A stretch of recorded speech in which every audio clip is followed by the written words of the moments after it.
Hey gang, it's Mr. Schmidt here for Environmental Science, doing a recap of our September 24th lecture. As you notice, I've now added a link to all of the recapped videos. So if you need to go back and see quite a few of them, you can go to all those YouTube channels, one YouTube channel right there. Okay, so today's Thursday. First of all, I did have to institute a first and last name requirement for Zoom meetings. I've had too many people in this school showing up places they're not supposed to. So we're going to be talking today about ecosystems and a short assignment concerning that. So to start off with, I had two questions. First question, before we get to the slides, was what weighs more, a pound of rocks or a pound of feathers, okay? And a lot of young kids get that confused, that they think a pound of rocks must weigh more than a pound of feathers, but in fact, they both weigh 1 pound in the question. So a pound of rocks has the same mass as a pound of feathers. Just like in this question, does the mass of water change when it turns to steam? No.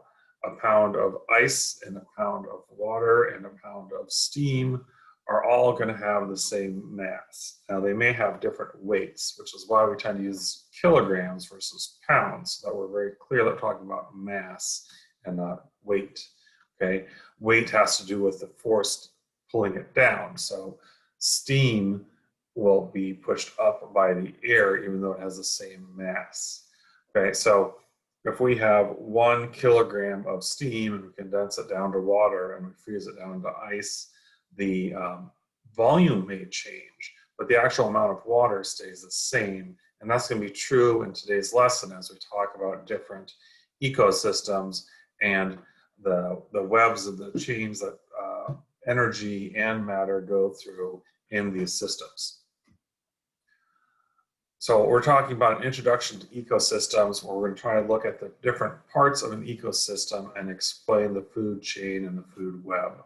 What we see here is interconnecting or overlapping circles as we look at individual species or individual organisms that it builds into community and a habitat and an ecosystem. So an ecosystem, the technical definition, it's all living and non-living parts of an environment as well as the interactions among them. So bio and biotic, bio means life. So living things are biotic. And if you're asocial, that means you're not social. Or if you're in math class and it's asymmetric, that means not symmetric. So here we have abiotic, which means not living. These ecosystems can be in water or on land. So we have two different ways. We have an ecosystem, that's all the stuff. We can carve it up into living and non-living things, or we can carve it up into underwater and on land. Okay, so that gives us the next piece here, that these interactions include a number of different organisms playing different roles. And sometimes those roles change, by the way, for the same organism. Okay, so we start with sunlight comes in and it strikes the whole earth. And that light and that energy is then changed into chemical energy through photosynthesis, and that's through organisms called producers.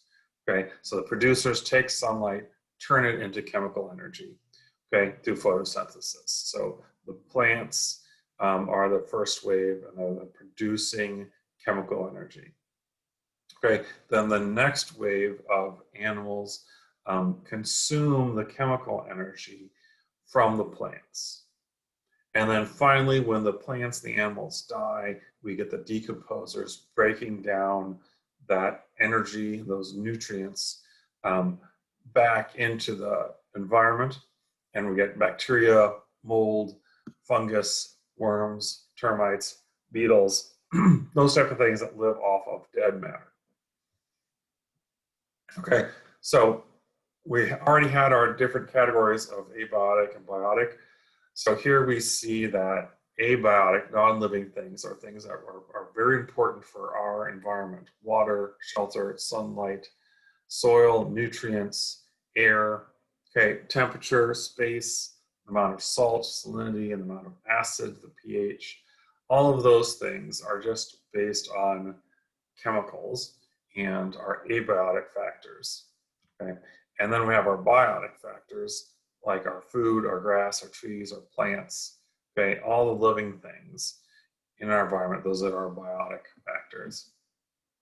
So here we see both the flow of energy and the flow of nutrients and water through an environment. So abiotic components are things like sunlight, water, oxygen, carbon dioxide, all of those. And then we also see in this picture a number of different types of biotic elements. So we see the plants are producing the chemical energy. We see things like mice are consuming the chemical energy from the plants.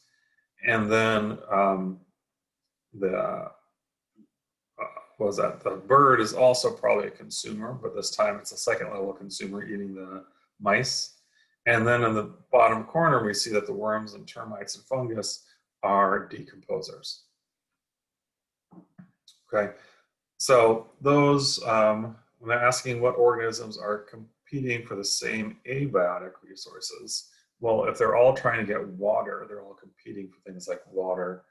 Not many things have to compete for oxygen. Normally we consider there's more than enough of that, but that's thanks to plants. So plants do not compete for oxygen, but they do compete for water.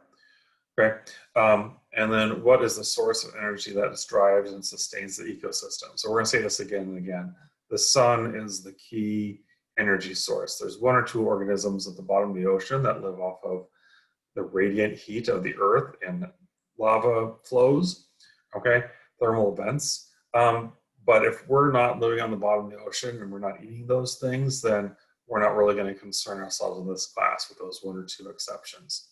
Everything we experience on the surface of the earth is deriving 100% of its energy from the sun at one point or another. So we can also track not just the energy, but the nutrients. So we see that the red-tailed hawk got its nutrients from rabbits and mice. The rabbits and mice got its nutrients from the plants, and the plants got their nutrients from the fungus, and the fungus gets its nutrients from all the things that died. So we get a complete flow of nutrients through the system. Okay, things like nitrogen in the soil really helps plants grow. Okay, potassium, calcium, all those types of things that you hear about people needing in their diet. Those are all things that every animal and every plant needs as well. All right, so now we're going to talk about the difference between food chains and food webs. So food chains are something traditionally taught in elementary schools, but I didn't hear too much from class today. The idea is we start with the first link in the energy and we keep following that energy through its entire cycle. Okay, so the sun is this big, constant explosion of nuclear radiation. The hydrogen is crashing together and it's sending off all this radiation through space that we call light, or at least that's the portion we see. It hits Earth. If it hits a plant, a photosynthetic plant, then it's turned into the chemical energy. Okay, of all of the sun's energy, less than 10% is then converted into the plant's energy. Okay, and that is what we call producers. Okay, then we get the herbivores, the primary consumers. So that was the rabbits, and here we have a snail. Okay, then we get the secondary consumers. Okay, they are now going to eat the mice or the rabbits or the snails. Okay, and they're going to get those that energy and nutrients from that as well. Okay, and then we keep going up the food chain till eventually everything's dead and the final extraction of energy is decomposers. But notice each step you're continuously losing energy to the system. Okay, so only 10% from each step travels on to the next step. Okay, so this is looking at just the energy, whereas before we were looking at the nutrients. Okay, so nutrients are going to keep cycling through the system. The calcium from the bones of the mice will help become calcium in the bones of the bird, which will turn back into calcium in the soil, which will then go into calcium in the plants. That is a continuous cycle. But sunlight, we don't have a perfect cycle. Bacteria does not feed energy back to the sun. It is just lost to entropy and lost to chemicals and heat, and it's radiated out to space or gone from the living world. Okay, so that first level of producers can also be called autotrophs. Okay, auto, doing it themselves. Okay, so they take energy and they produce the chemicals themselves. Okay, and then again, only 10% moves on to the next level. So if we were really to draw this triangle, it'd be a really steep triangle. As 90% of the energy is lost, and 90 more percent of the energy lost, and 90 more percent of the energy is lost.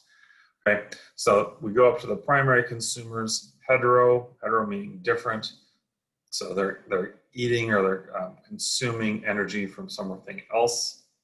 Okay, so then we have primary and secondary, tertiary, quaternary consumers as they keep eating things. So we see that the energy keeps getting lost, but that then the opposite, the nutrients keep getting more and more concentrated.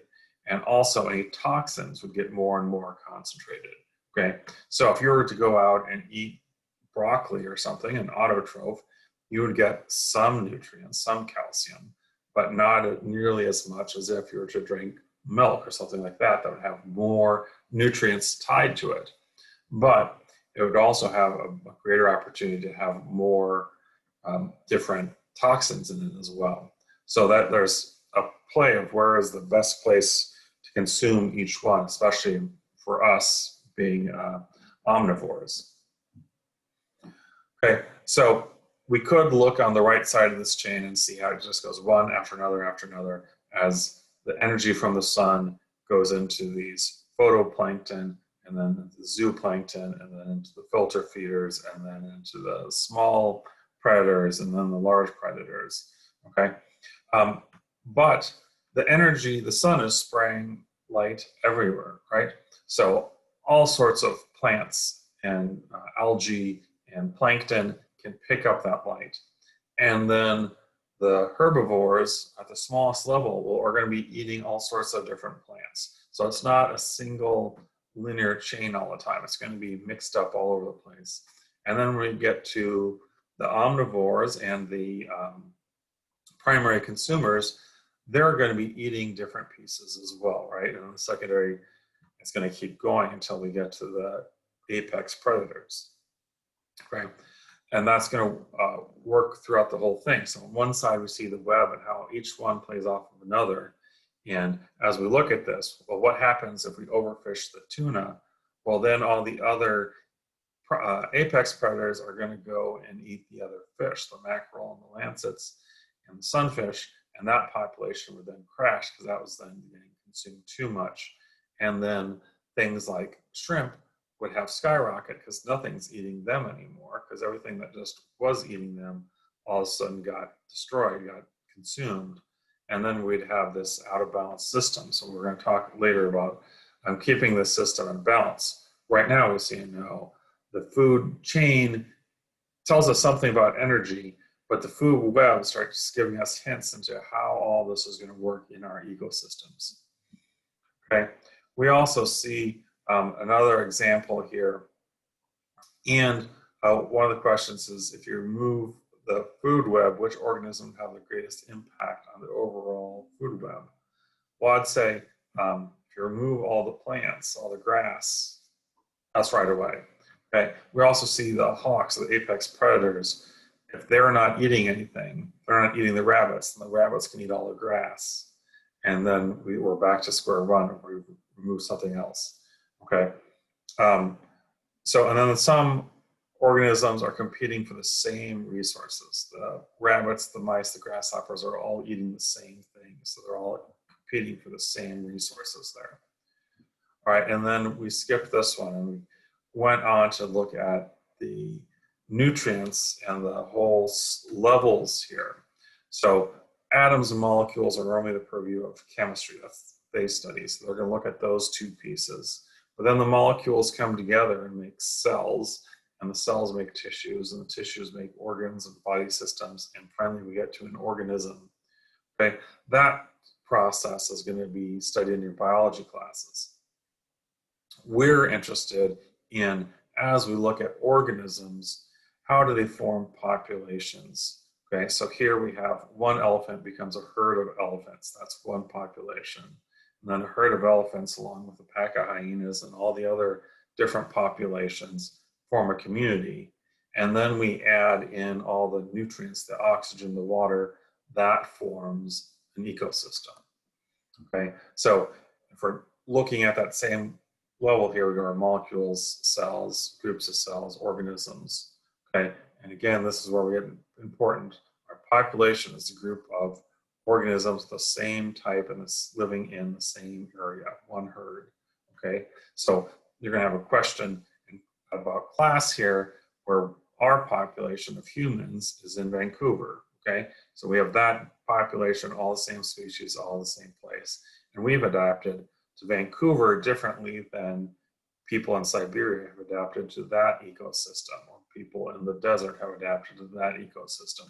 So humans as organisms and as populations are going to change as we enter the communities and the ecosystems. Right? So the community again would be a group of humans, a herd of bison, a pack of wolves, okay, a flock of seagulls. It's going to have all these different things, different populations on top of each other. And then when they get to the nutrients of the water, we get to our ecosystems.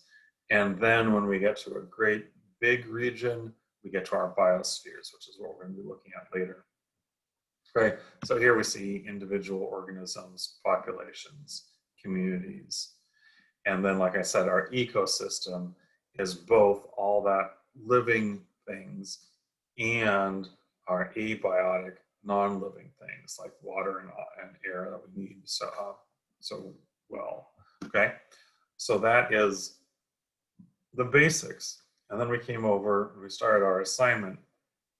And the big questions I saw was, in what biome do you live? So down here they list the features 7 different biomes, okay?